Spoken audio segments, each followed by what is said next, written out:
नमस्कार,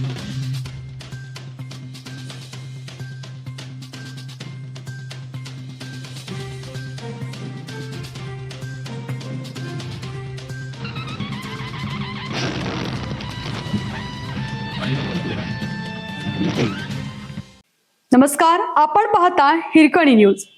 हिरकणी न्यूज प्रत्येक क्षण ताज्या घडामोडी आणि महत्त्वाच्या प्रत्येक बातमीसाठी नेहमी तत्पर.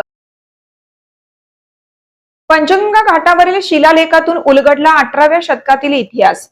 रयतेचे स्वतंत्र सार्वभौम स्वराज निर्माण करणाऱ्या शिवछत्रपतींचे वंशज करवीर छत्रपती संभाजी महाराज द्वितीय यांच्या कारकिर्दीवर प्रकाशझोत टाकणाऱ्या शिलालेखाचा उलगडा संशोधकांनी केला आहे.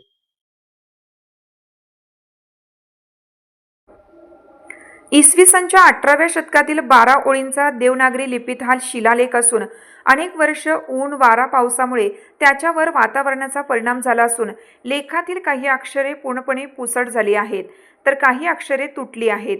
इसवी सन 1762च्या सुमारास छत्रपती संभाजी महाराज करवीर दुसरे यांच्या कालावधीतील या शिलालेखाचे वाचन संशोधक अनिल किसन दुधाणे व अथर्व पिंगळे यांनी केलं. यासाठी त्यांना गणेश नेर्लेकर देसाई, डॉक्टर शैलेंद्र भंडारे, चैतन्य अष्टेकर, सचिन पाटील, आशिष कुलकर्णी, वैभवराजे भोसले, बाबली गावडे यांचे सहकार्य लाभले. श्री शंभो स्मरणाचे लेखाची सुरुवात नृपती आणि त्यांची पत्नी पार्वती यांचा उल्लेख आहे.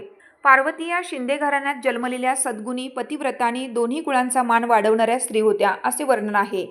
यानंतर त्यांच्या आज्ञाधारक गुणी आणि कर्तबगा पुत्राचा उल्लेख आहे. त्या पुत्राने आपल्या मात्या पित्यांच्या स्मरणार्थ आणि त्यांच्या कार्याचा गौरव म्हणून हे कार्य घडवून आणले. येसाजी सरनोबत यांचा उल्लेख येतो. त्यांच्या स्मरणार्थ किंवा त्यांच्या प्रेरणेने दारोवठा प्रवेशद्वार किंवा वेशीचा भाग बांधण्यात आल्याचे नमूद केला आहे.